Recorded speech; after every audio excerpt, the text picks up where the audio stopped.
होता है कि तुम्हारे घर वाले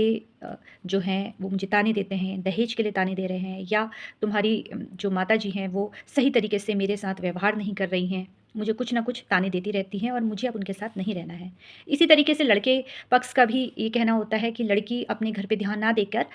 अपने मायके में ज़्यादा ध्यान रखती है, रोज़ाना मायके चली जाती है, घंटों फ़ोन पे बात करती रहती है। इस तरह से परिवार में समस्या उत्पन्न होने लगती हैं। देखिए, अगर विवाह के बाद इस तरह की समस्याएँ उत्पन्न हो रही हैं, जहाँ पर लड़की अपने मायके वालों से ज़्यादा बात कर रही है, या बहू का कहना है कि तुम्हारी माँ बहुत ताने दे रही हैं, तो ये जो लड़ाइयाँ हैं, ये आप घर में निपटारा कर सकते हैं। लेकिन अगर बात आती है अवैध संबंधों की, अवैध संबंध लड़की की तरफ से या लड़के की तरफ से, तो ये जब आपके रिश्ते में आ रहा है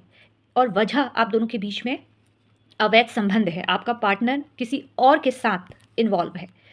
और आपको इस बात की जानकारी भी है और आपने उन्हें पकड़ लिया है, उसके बावजूद वो अपनी गलती स्वीकार नहीं करती हैं, बार-बार फिर भी वो उसी तरीके से हरकत कर रही हैं,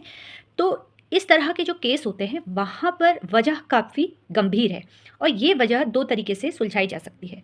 पहला, जिस तरह से आपका जीवन चल रहा है, उसी तरीके से आप काटते रहिए। आपको पता है आपका पार्टनर किसी और के साथ इन्वॉल्व है, आपको सब कुछ पता है, लेकिन आप फिर भी कुछ नहीं कर सकते, कानूनी कार्रवाई आपको करनी नहीं है, घर वालों से आपको कुछ कहना नहीं है, तो ज़ाहिर-सी बात है जीवन इसी तरीके से कटेगा।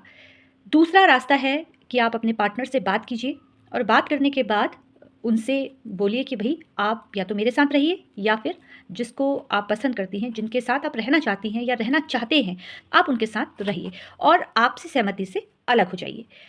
अगर